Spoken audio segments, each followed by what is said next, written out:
Hey, this is Sandy. And Randy. And we're here on AT Corner. Being an athletic trainer comes with ups and downs, and we're here to showcase it all. Join us as we share our world in sports medicine. Welcome back to another episode of AT Corner. For our story episode this week, we're going to be talking about what we start the year with every year, and that's the mass chaos that is physicals. If you do on-campus physicals. If you do, yeah, true, but still gathering paperwork if you don't do physicals. And I mean, I was chaotic. just about to say, it's still chaos. Just different kind of chaos. Yeah, it's all at once chaos, or it's throughout a couple weeks chaos. Exactly, and constant emails, and I don't know how to do this, and oh boy. I gotta say, one of my coaches this year was like, if they do not get their physical in on time, they're not cleared that day. Like, if they bring it to you during practice, they're not cleared that day, which was my policy anyway. But yes. Coming from coach is a whole different level of appreciation. My favorite was because actually most places I've been, we didn't do our own physicals. So really? I'm used to having to acquire physicals. And I love how like athletes think this is instant. The minute they email me, oh, I'm clear. Dude, I still got to open the email.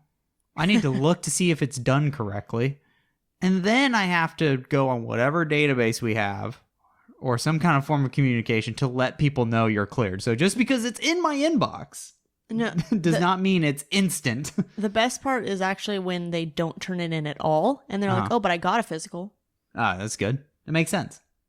And you're like, okay, but how does anyone know that you got a physical? Or when they send it at like midnight. And it's like 8 a.m. the next day. Oh, but I sent it to you.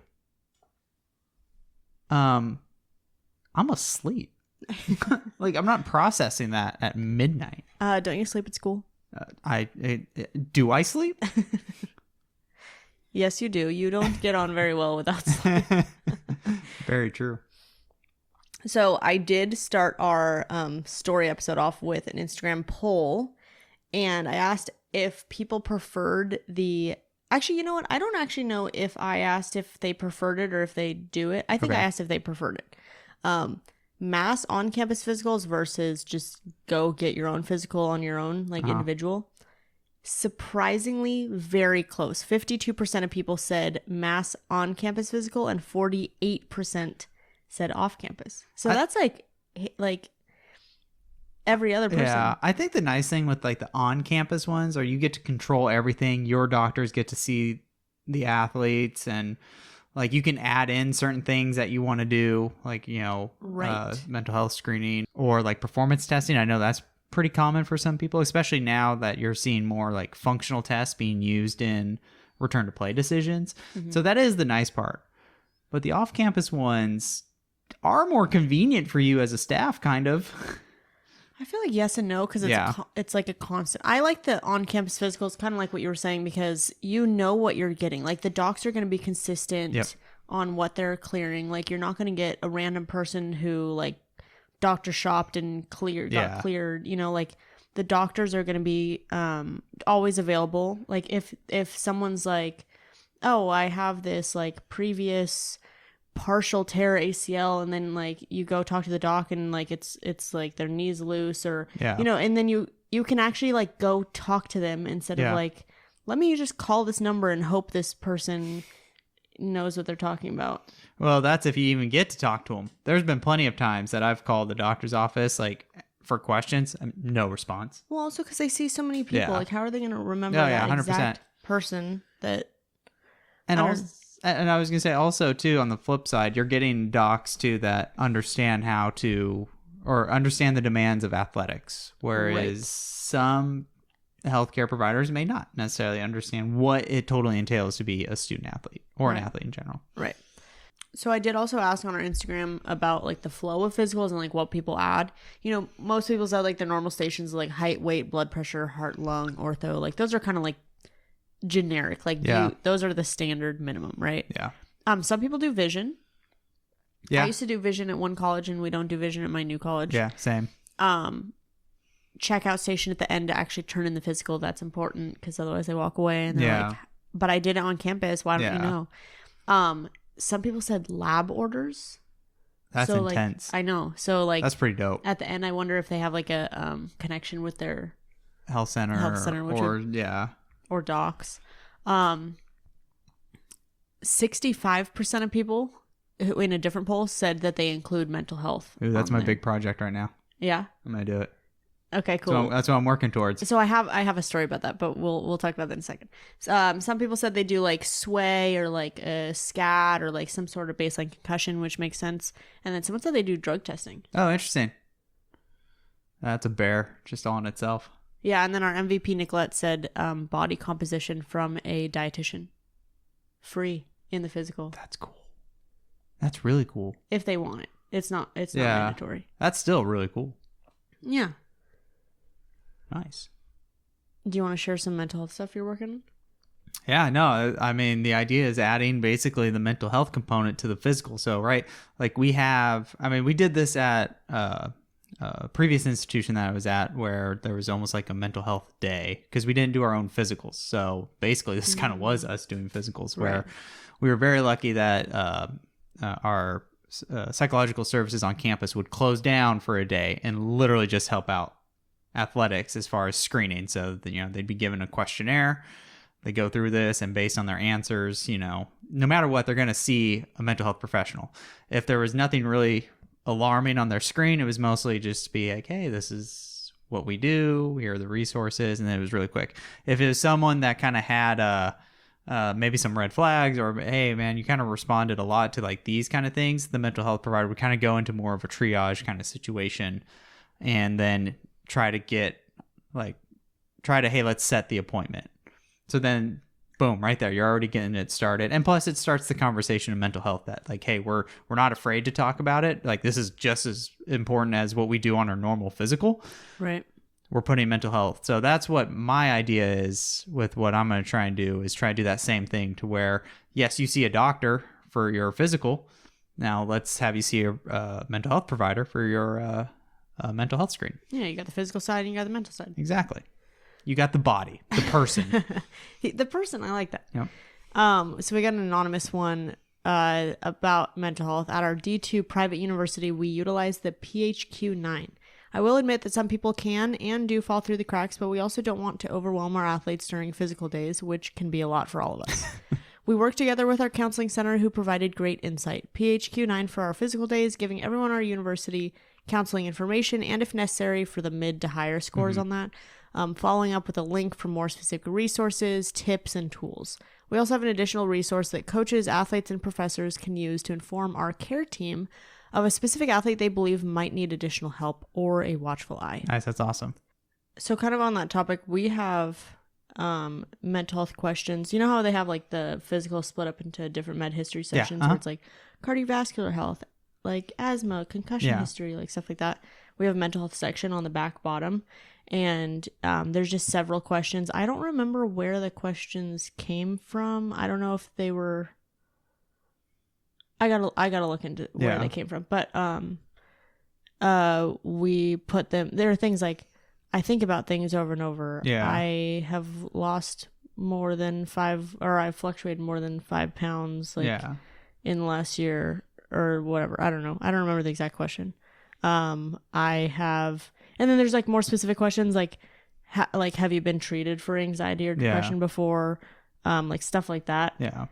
Or like I have trouble sleeping. And then usually like when someone comes through, I'll be like, hey, like anyone who like marks anything in this section, and I like do it real quick so I don't even look at like, they can tell that I'm not even looking at like what specific ones they're checking off, which I do later, but like so they don't feel like targeted. Yeah. I'm like, anyone who marks this in this section, I just say, here's our resources. We have this on campus. It's great. It's free for students. It doesn't go through coach. It doesn't go through us. You don't have to tell anyone anything. It's completely confidential. And we just like to offer it up. And then I do sit them down and ask them the question, like, would you like to talk to someone? Yeah. And I usually, at my last school, I had a person's name, like a specific person who they would go see. Now I got to figure that out because it's kind of like a group. So I can't be like, you go see this person, but I feel like it kind of like jump starts a question. And then sure. if they don't, then we just say, like, where we are, and like, you don't have to tell us anything. Like, when you're ready, just come back and say, I'm ready. And then we'll just send that form for you. Yeah, for sure. And they'll give you a call. Yeah, that's awesome. That's really cool. Is there anything else that you add on your physical? I know no one said anything, but I've been part of a physical for hockey that had a dentist. That's cool. And they did like... Yeah, that's definitely like the dentist thing. That's definitely like larger organizations can pull that one off. Right. Like it's a little bit harder for like maybe like a smaller institution, especially because like if something's found, I think the problem is like, yeah, it sounds great to like, hey, like that'd be awesome to have. But if something's found, like a smaller school or a smaller place really just doesn't have the resource to do the follow-up. Right. So it's like, okay, now I know, but there's nothing we can really do in this case. Right. Same thing for like the mouth guards. Like that'd be awesome, but like that's a lot of bodies, and like obviously dentists have been very helpful, and they do whatever they can to just, hey, let's just get these kids mouth guards, but like they can't make this many mouth guards for free. Like that just can't, that's an unrealistic ask from athletics to ask for that. Right. So like it's just really hard, I think, for these smaller organizations to like kind of pull that off, I'd say. Right. Oh, you know what? Another thing that we do on our physical on our physical day is we have, because you know how you have mass physical day. You know how you have to wait in line for forever. Yes. Hurry up and wait. Yeah, exactly. We have at the beginning, we use sportswear. So we check their sportswear. And then I put on the front page of our physical like a checklist of what they have to do on sportswear. And then, so while they're sitting in line, so like I'll check in the beginning, like I'll check like, oh, you didn't do your forms yet. Let me highlight this. Yeah. So then you know what you need to do when you're sitting waiting. They could do it on their phone, and then at the end we collect payment and we do another check to see if they've gone through. Nice. So really, like, it's all in one day. That's why I like the mass physicals. And I feel like having like sportswear out like that, and like you said, the checkout, like you can input it right then and there instead of like, well, now you have all the paperwork. Man, now I gotta bang out this entire pile of just inputting. Right. Whereas, hey, just bite the bullet and hey, you can do it right then and there. Right. For sure. So another thing that I put up on our Instagram for physical specifically is who signs the physical. Because originally for us in Southern California at a community college, it used to only be MDs and DOs. But I know that some other places, like I know we had another topic recently that people were talking about who was signing their physicals. Yeah. But someone was like, oh, like a chiropractor or like some other random people. So I was like, all right, like I want to figure out like who else. Yeah. Also, we just had passed in our California Community College Association that NPs and PAs can sign off physicals. Yes. So now we have those 4 options. See, this is new for me because I was university level and like NCAA and stuff, and we've been pretty strict on MDDO. Like I'm pretty sure all institutions that I've seen have always been MDDO. So this is new for me. Right. I'm so used to giving the spiel. I will not accept it if it's not signed by MD. So I got to change that a little bit. Right. We haven't had anyone who hasn't gotten one of the 4, MD, DO, PA, or NP. Well, this is another thing that we're talking about too, is like, like an ortho is going to be good at their ortho exam, obviously. But we utilize an NP for the heart and lung assessment. Whereas, and that was actually our ortho's request because our ortho was like, we don't like do this every day. NPs are probably going to do that every day, but NPs... That's a cool, cool thing. Right. Hey, you know where your expertise lies. Exactly. But also, it's the other way around too. Like NPs might do the heart and lung every day, but they don't do the ortho every day. So it's kind of like hit or miss where are you kind of... And I was going to say, I think at least most nurses that I've interacted with feel that way. Like they understand that hey, I may not be the strongest in ortho. Right. So yeah, no. So yeah, I think it definitely goes both ways in that case. So it was kind of hard to figure out how I was going to ask this because I had to figure out if I was going to do like a poll or have everyone like just respond and then just me count them, which I was not really wanting to do. But I put in a poll that was like, who signs off your physical? 4 options: MDDO, NPPA, which is the 4 that we were talking about. And then those 4, including a chiro, and then just some other. Yeah. So it was mostly between the MDDO and then the 4, the MDDO, NPPA. 49% of people, so almost half of people, said they accept MDDO, NPPA. Oh, that's interesting. That's cool. Yeah. Only 9% of people said that they include the chiro in that, and then 40% is an MDDO only. Okay. So it's still like a decent amount that only accept MDDO, and then like 2% that said other, and I don't know what, I didn't ask. So. Yeah. So Theresa B said, in Florida, our athletes have an EKG as part of their physical. We're allowed to have an APRN sign off on physicals, and EKG is for high school athletes. The NP can sign off on the EKG as well. We had a mass physical night this year, but since we didn't have a machine on campus, we had to have the kids go elsewhere to get their EKGs. Most went down to the road to the firehouse, actually. Oh, that's interesting. I know. And they came back to get it signed off.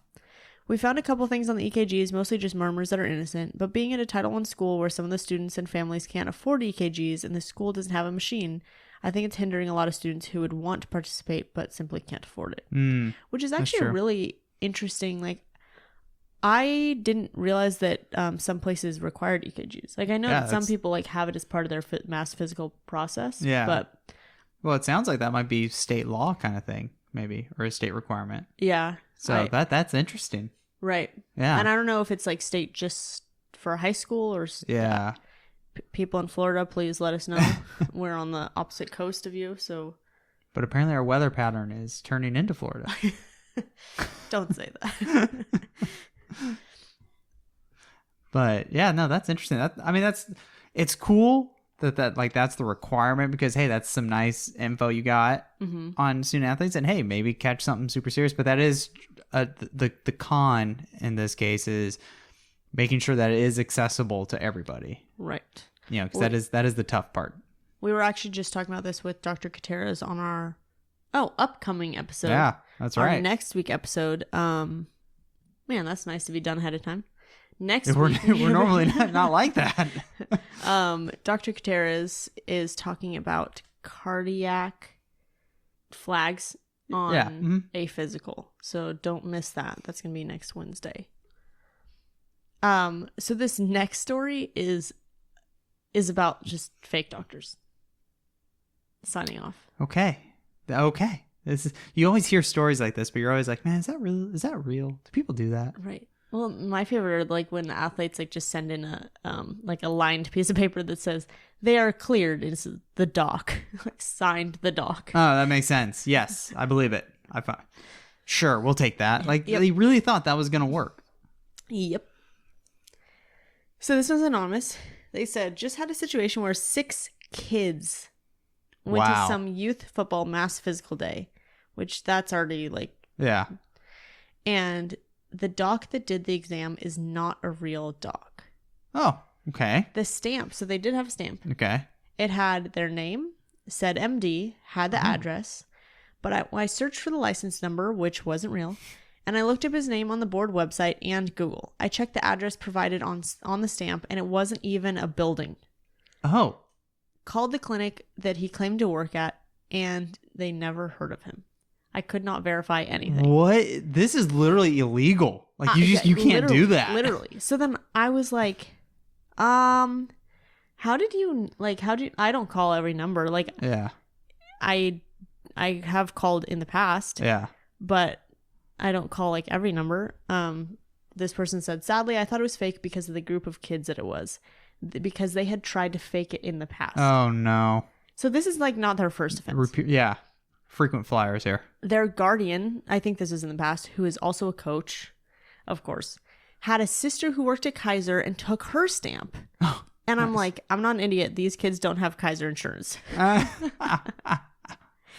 But anyways, it made me look more into it and found it weird that the date was in April, but it took them till July to hand it in. That's why I looked in the doc more, and that's when I couldn't find anything. And you know how license numbers start with A if you're an MD, which I didn't know that. Yeah, I didn't know that either. Well, it was just all numbers, like an NPI or something. It took a lot of convincing to get my admin on board, plus putting the conversation on record in an email stating we are okay with potential liabilities should something happen. Yeah. Then my ID called the parents of each kid, and they all had the same story of they brought their kid to some park, and this guy did the physical. So like, which that already sounds sketch. Come to find out, he does physicals. He does youth physicals all over LA. We reached out to the guy, but he just gave the same info we already had, which was fake. So I made the kids get new physicals. Luckily, we have a clinic where we work with who did it for free when I explained what happened. Oh my gosh, this is wild. Right. There's so many just concerning elements to this story. I mean, we had like someone who was like faking being an athletic trainer, and like that's one thing that don't even get us started. Yeah. But like faking being a doctor who is going to sign kids off on potential cardiac issues that are not getting flagged, or other issues that are not getting looked into, just yeah, seriously. That's scary. And you know what? I think too, like, as a parent, like, I just wouldn't want, like... I don't think they know. I know. That's the tough part. But, like, it just feels like you're just, like, blowing by the requirement. Like, oh, this is an annoying requirement. Like, no, it's an important requirement for a reason. Right. Like, there's a reason why we asked for this to get done. Yeah, but rules suck. Apparently. All right, so let's say we actually get real docs. Okay, that's a big step. Do you guys pay your docs? We do not. We pay them in snacks. Oh, that's nice. Yep, we get some snacks. No, we're very lucky. Our team physicians go well above and beyond for us, and you know they just enjoy taking the time to come down, and like they enjoy doing it. How many days of physicals do you have? In total for the year, we have like 4, because we do a football day. So we just do football, and then we do fall sports, and then we do off season like baseball, softball, and then basketballs, and then we'll do all the spring sports. So basically, everyone that's not baseball, softball. For the spring sports / if baseball and softball are adding anybody, they can do it then. How many sports do you have? 22, I think. Really? We have 22 also? I believe so. I believe we have 22. And we also have 4 physical days, but only for the fall. We do 4 for the fall. That's nice. I don't know if we're trying transition for a couple in the spring, or because we already did baseball and softball. Nice. In the fall. Ours are actually coming up for baseball, softball. Oh, okay. So, for another Instagram, I did a lot of Instagram polls. We have 73% of doctors volunteer their time. 13% are paid from the charge of the physical. Oh, nice. 10% only pay the team doc themselves. Okay. And then 4% said it depends on the year. Depends how good of a year it was. Depends. I mean, one benefit too is like throughout the year the referrals, like that does help. Like there is some kind of cost coming back to the physician, but definitely probably not as much for how much they do for us. You know what, they do put a lot in. I mean, we work with a bigger group, so we actually get fellows to come in and do our physicals, which is nice. I mean, sometimes they're like, we'll get like 1 or 2 fellows. My last place we had like 5 at a time. Yeah, but we only had 1 day. Yeah. Like it was just one. That's it. Which, I mean, it's like ripping a Band-Aid. Right. Just get it done. Yeah, that was horrible. That was probably, it was pretty chaotic. I would say that this last round of physicals was not that bad. That's good. Yeah. Nice. From Zoe H, she says, we are a small campus, so the school pays for the physicals, which I'd never heard of. She said, we have the doctors come to campus and use the athletic training room. Doctors charge the school $20 per physical they conduct. It's a low cost as it is, but a lot of other schools in our conference offer no cost physicals to the student athletes. So I was able to get some people on board to do the same this year. Nice. Especially since a good portion of our student athletes are low income. If any student athlete can't make it, they have to get their physical at their own cost. I would say we had about 80%, if not more, utilize our on-campus physicals. If there are any questions or issues, the physician has you there and you're easily looped in. Yeah, for sure. That goes back to the nice part about actually having on-campus physicals. Right. You get to bring up concerns and you're already there for what the physician's saying.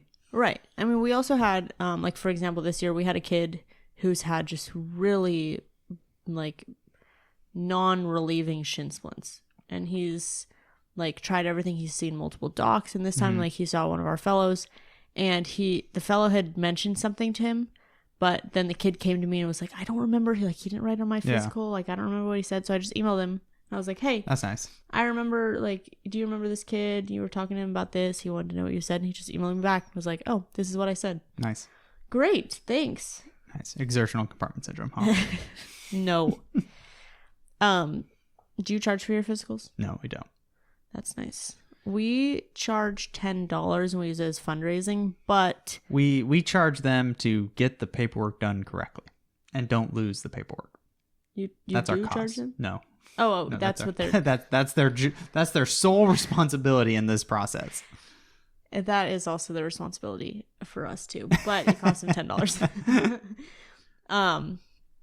But for anyone who, we also do like an IOU system, and honestly, like if they don't have the money, we don't. It's pretty forgiving. Yeah. That's nice.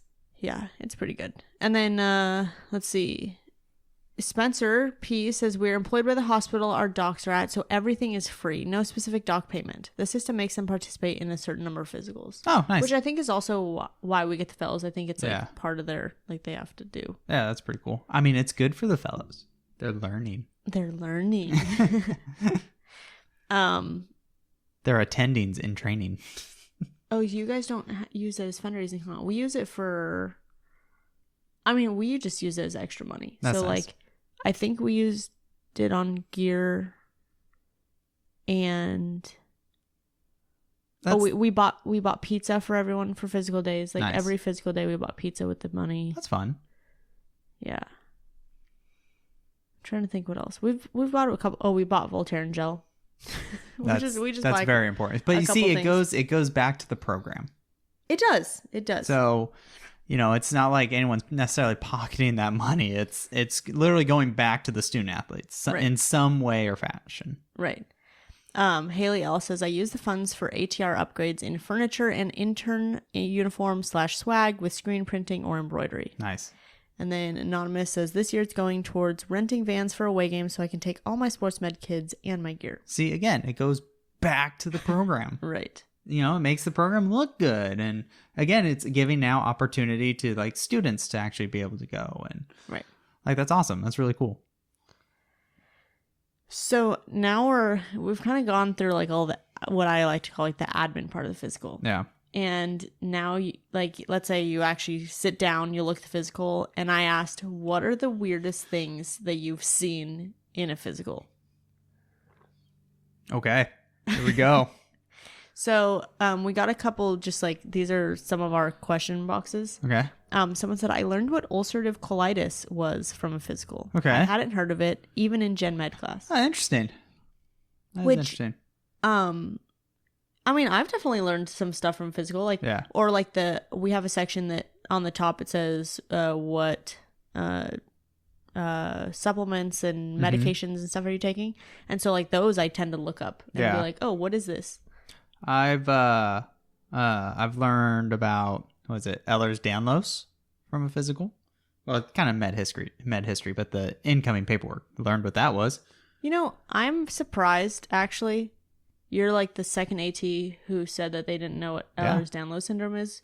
But I also forget that I worked in like a very hypermobile community, and that was like that was thrown around a lot. And so it's really weird to me when I hear you guys say like you didn't know what that was. Oh, so you know what's great is which Cool thing, I think it is in our Gen Med book, but there's so much in there that like in class, like you can only cover so much, right? Or you're only going to remember so much. But anywho, what was the fun part about this student athlete was she was a really good high jumper, but we decided to try and make her a multi. Yep, we wanted someone who's super lax everywhere to do 8 events. Wow. As you can imagine, it didn't work very well. There were a lot of moments of breakdown. Physical breakdown. Yeah. Physical breakdown. Yeah. Did she have any heart issues? No, it was literally all musculoskeletal. That's good. Yeah. So I learned ulcerative colitis and Crohn's in my Gen Med class. Yes, you did. And I gave a presentation on Crohn's, and then I was diagnosed with Crohn's like a week later. And so it works out. So I already did all my research. I already knew what it was when the doc was like, "This is what you have." It's like, "Oh, okay. Yep. Sounds good."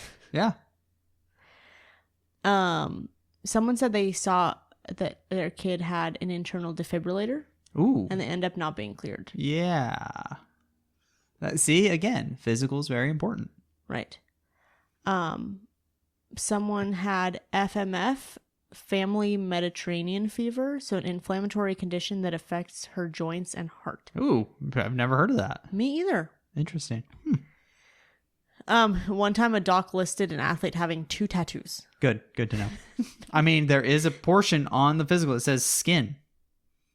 So he's just documentation. Or she. Yeah, he or she, or they, is just documenting. We had our first, my first female ortho at a physical this year.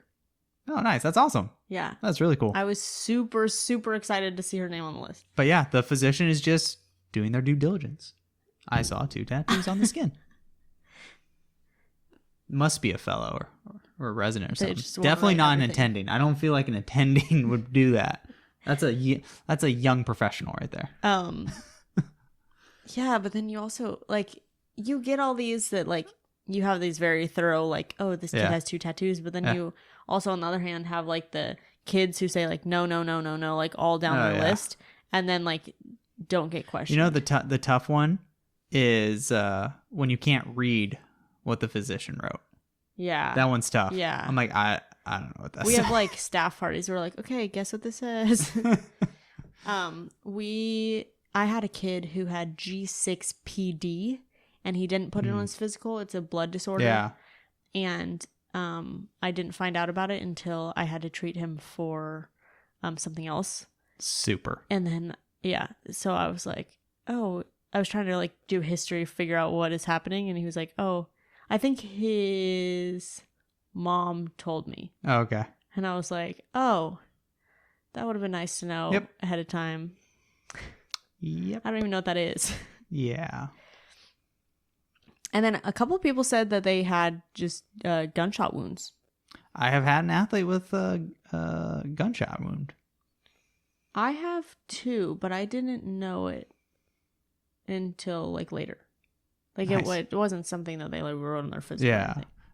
Yeah, no, it was when I started as a grad assistant. This was an athlete that was already, so it would have been a returning athlete for me.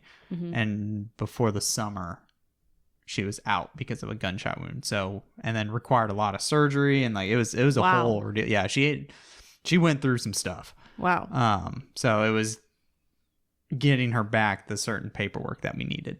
Do you want to read the next one? About a yes. Bullet? Yeah, so this one's by Bill I. Lodged bullet under the skin. Doctor left it. It was in his thigh, in the quad. I could feel the slug. Yeah, the athlete was cleared, no issue, but it was crazy. The interns were like, what? That's crazy that the doctor just left it. I mean, I guess, I don't know. I don't know why would you leave a foreign body in? That's weird. That's interesting. I also wonder if, when they sought medical. Yeah. Yeah. But still, that's interesting. It's a foreign body. I feel like you'd want to take that out. Yeah, I don't know. That's interesting. That's a fun. That is a fun party trick. Actually, it's not fun at all. Maybe now it is. maybe then it wasn't. Right. I had an athlete who didn't put on his physical, but I was talking to him later. And because I think I was like checking his hips for something and they were like off and I was like trying to do muscle energy and I was like, you don't have a leg length discrepancy? Yeah. Like, and he was like, oh, my pelvis is off. And I was like, oh, how do you know that? And he's like, well, I broke it when I was like 4. Dang. And I was like, what? And he was like, yeah. And something about you know, those, you know, where like a bunch of tree trunks are like stacked in like a pyramid? No. Like they cut the trees down and they like stack the trees. Oh, okay. Yeah. And they're like cut down. Yeah. Well, I don't know. He said his parents worked I don't know. He was like living over there somewhere. And like that was like a place that he frequented. Yeah. And he and his brother were like playing on these. Oh, no. And they started to roll or something like that. No. And so then they started running and then a tree, like this huge tree trunk, Yeah. like he fell flat and I don't know how it didn't kill him. It rolled up to his hips and then like off, like rolled back. Oh my gosh. So it went up, like broke his pelvis. Yeah. And then, like, I don't know if he broke probably other bones in his, but I know he broke his pelvis. Yeah. And I was like, dude, I reviewed your physical. Why didn't he's like, I don't write anything on my physical because I was scared to not get cleared. Yeah. And I was like, well, that's not okay. Yeah. But you know, I get that a lot where people are like, Yeah. oh, like I don't want anything in writing. Okay. Cool.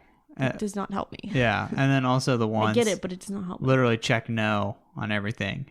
Right. And then like a day or two later, oh yeah, this hurts. I've had this for like okay. Well, that's why it's important to talk to them Yeah. because they're not going to say Yeah, exactly. things. But then you also get the kids who are like, oh, I had 3 heart attacks. And you're like, Excuse me? Can you tell me more? Yeah, I need a little more information on this one. And they're like, oh, yeah, I just started like hyperventilating. And then once I controlled my breathing, it was better. Oh, yeah, that's not. That's not a heart attack. I think you're confusing that with something else. You want to read the next one? Yes, this one's by Anonymous. I had a kid answer the question, do you have 2 normal testicles? And he responded, no, both are huge. I initially thought, what a douchebag. Then I kept reading and saw he had a history of a hydrocele in both testicles. Which I had to look that up. I didn't know fair. what that was. No, I remember that one. That's an emergency, I believe. Really? I think hydrocele is an emergency. If I remember correctly. I could be off, but I'm pretty sure that's an emergency. Like that's like you got to go now. I just read some about fluid-filled sac. Yeah. And that's all I got. Yeah. I wouldn't, but here's the thing is I wouldn't put it past a kid to. Oh yeah, I wouldn't either. My favorite is when the ultimate test of if athletes are really paying attention are when the males start answering the female question. I know you're not reading the questions now. Oh yeah. You're literally just going down the list. Right. So some of them, like they'll be going through and I'll be like, your cycle's normal? I'll be like, what? Oh. Like, yeah. Oh. Yeah, you didn't need to do that section. Okay. I did have a kid with 1 testicle. That's good to know.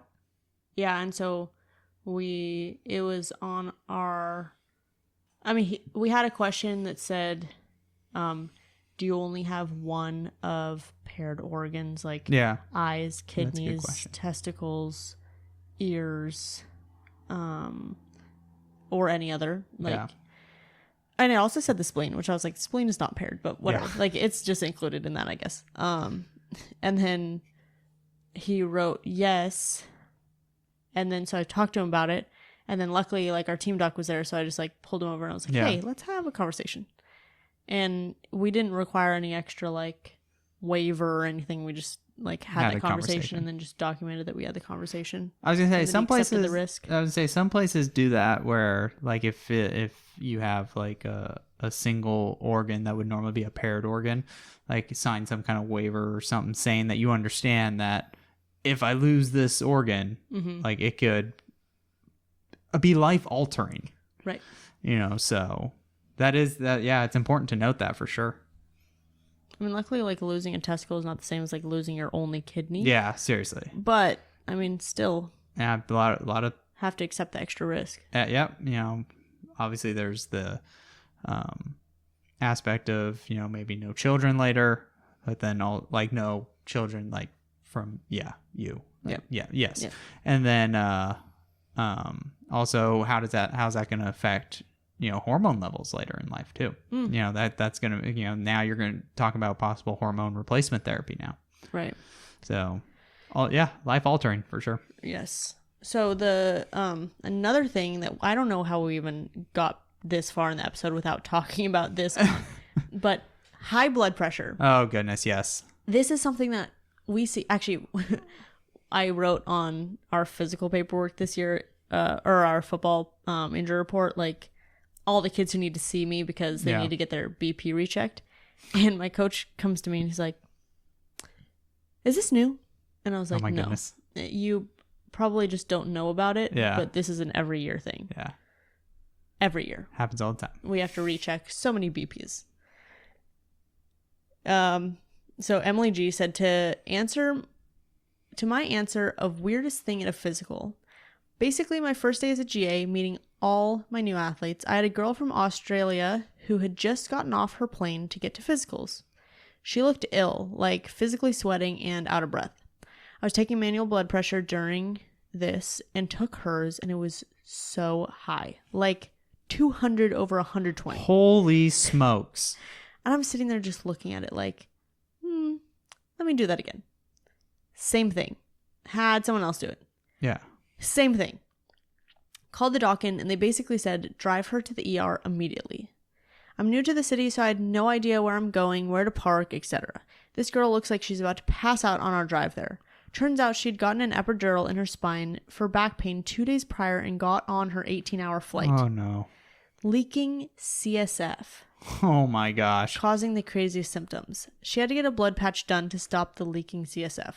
I actually wasn't able to stay there with her because they need the van again for someone else, so I didn't see the whole process. But she did stay overnight in the hospital. And if I remember correctly, she actually ended up not being cleared for a while because of the back injury, not because of the episode that she had. But either way, she had plenty of time to recuperate to play tennis. And she ended up playing the next season. For her first year, she was an alternate, so she didn't play that much.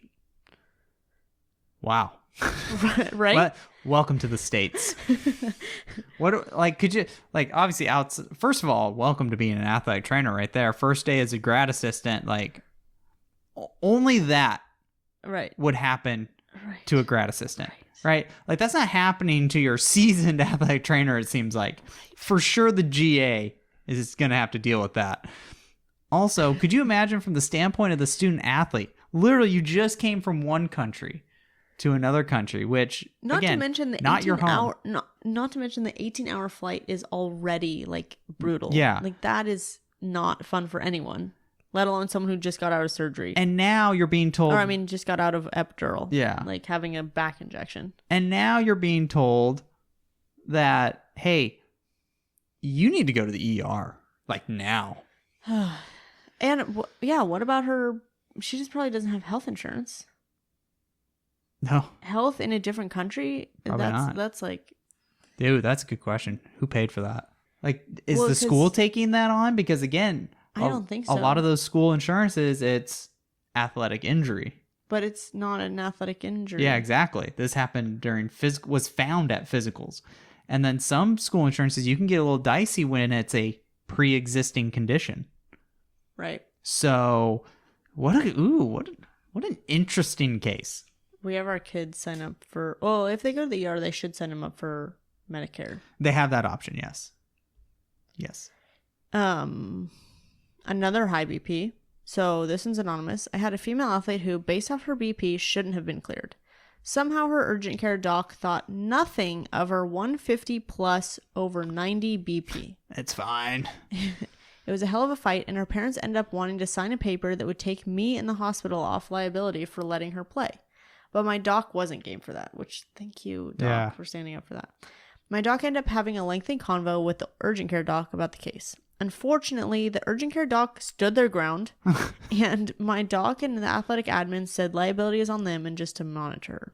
She was also overweight from an eating disorder, so we had lengthy discussions about mental health and healthy food relationships. She was a case. Oh, man. That's frustrating. Right. And, what is there ego part of this? Yeah. Or like, what is going on with urgent care doc that's like, we need this kid to play? Yeah. Wow. That's wild. Right. 150 over 90. Like, that's nuts. That's wild. Holy smokes. I don't know if she was having any symptoms, but like, yeah. Holy. BP is a silent killer too.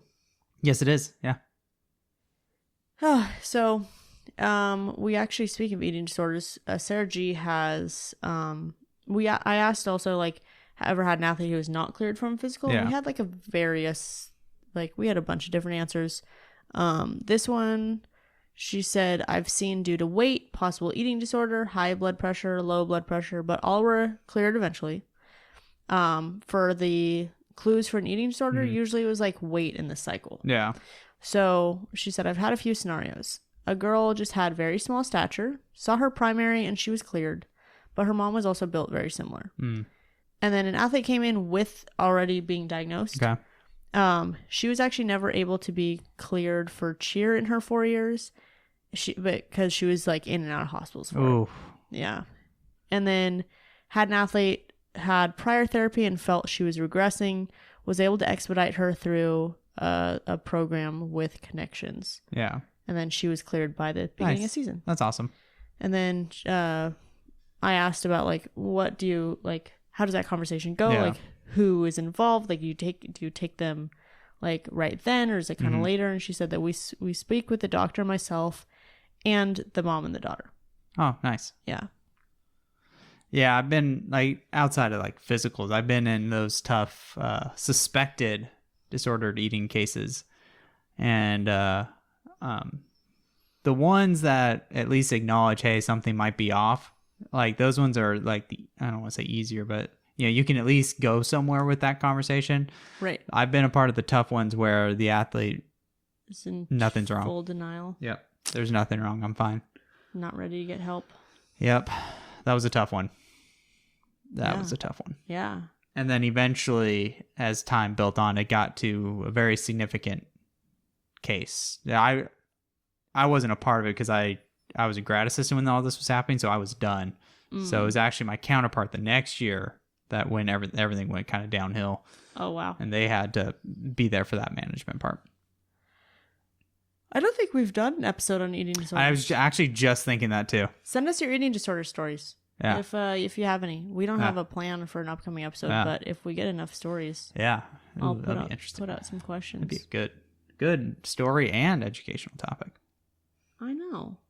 Ooh. Man. Maybe we could do it. Thank goodness we're talking about physicals. IRL on that. Yeah. Hey, that'd be a good one.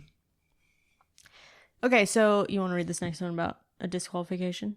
Yes, this one's by Audric W.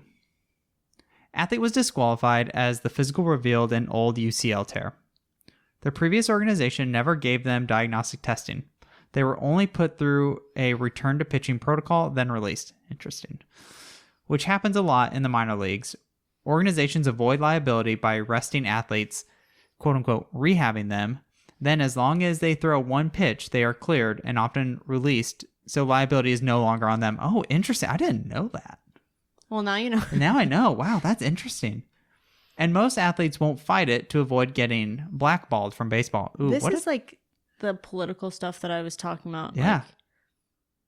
Like, when I talk about working at a certain like large, very, very large corporation that I'm not allowed to name, there are just some like things like that. They're just like, yeah. Are we really putting the health and safety of our patients first? Yeah.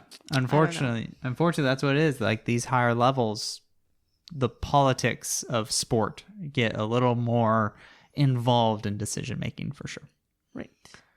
Audrey continues with, when I was in minor league baseball in 7 years, I saw it happen 4 times.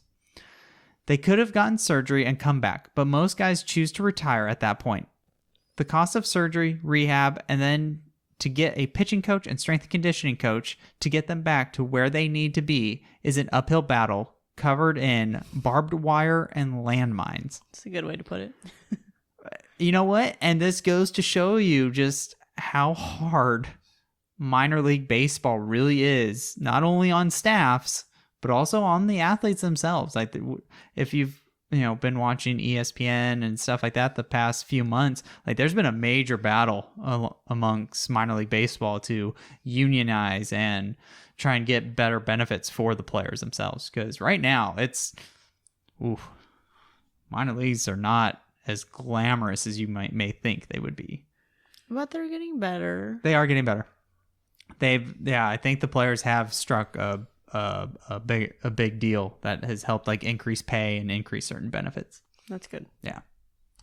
So we have one last story, and this one is from Sarah Y, and this is like the other side of physical, because we do like the mass physical day, we get like everything done, but then we get my physical says you're cleared for all activity. Yeah. You are not cleared. Yeah. Or you are not cleared until. Yeah. And then it gives like a comment section. Mm-hmm. So like this is like the not cleared until. Oh, okay. So this is like after the fact. I feel like you don't see this a lot. We've had some this year that were just like ACLs that aren't like fully cleared done. yet. We had a couple BPs that were high, and even on the recheck they're still high, so they're getting some like cardiac concern stuff done. Got it. Most of them are cardiac or ACL. Got it. Yeah, I feel like when it's like stuff like that, like I feel like they just don't sign the form. I feel like some docs just don't like, we'll talk when they're cleared.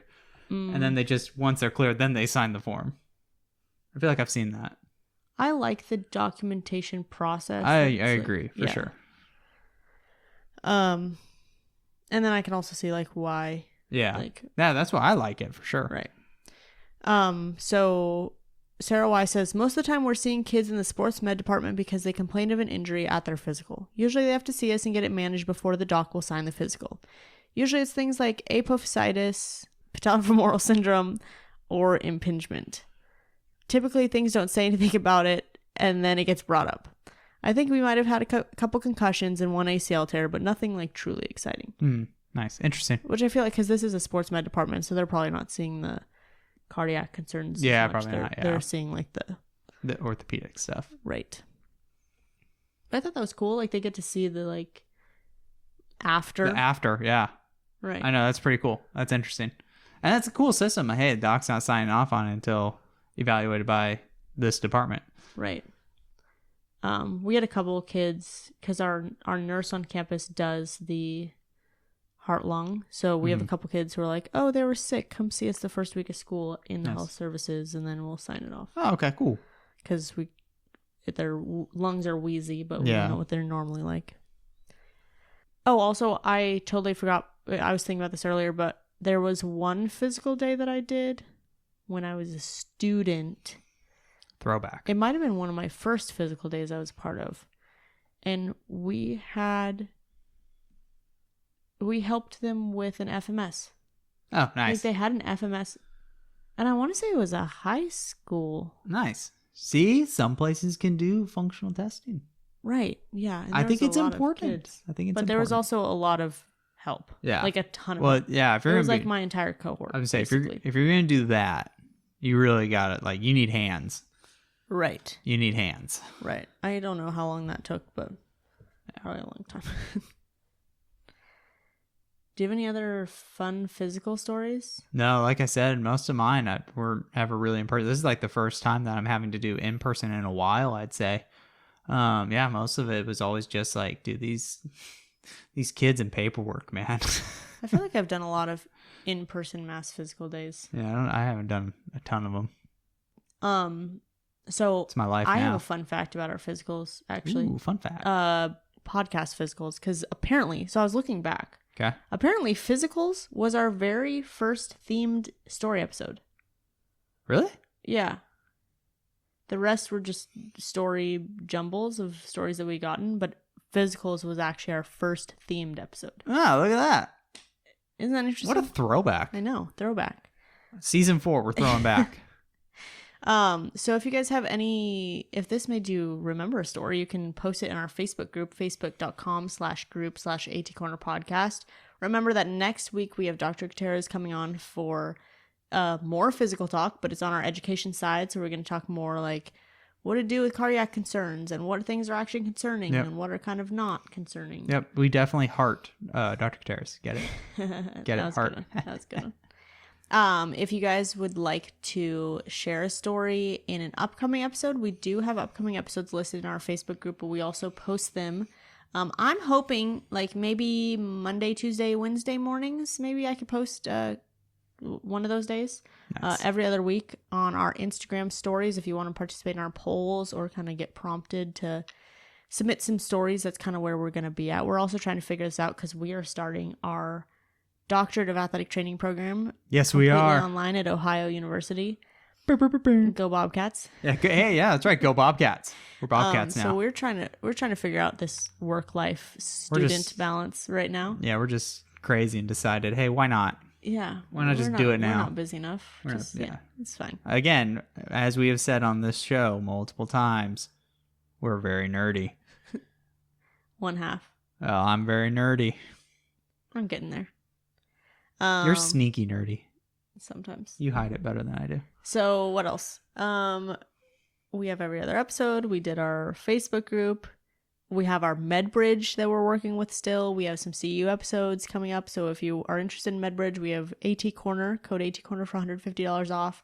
We have some free CUs. We have $100. We have $1 CUs.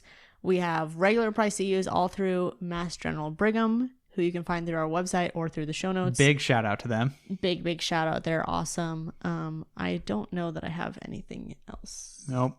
Okay, great. Yeah. Just remember, it's a reporting year. It is a reporting year. We're getting closer. Yeah, we're getting closer. It's already September almost. Yep. And next thing you know, it's going to be December. So. Yeah. Yep. All right. Well, thank you for helping us showcase athletic training behind the tape. Bye.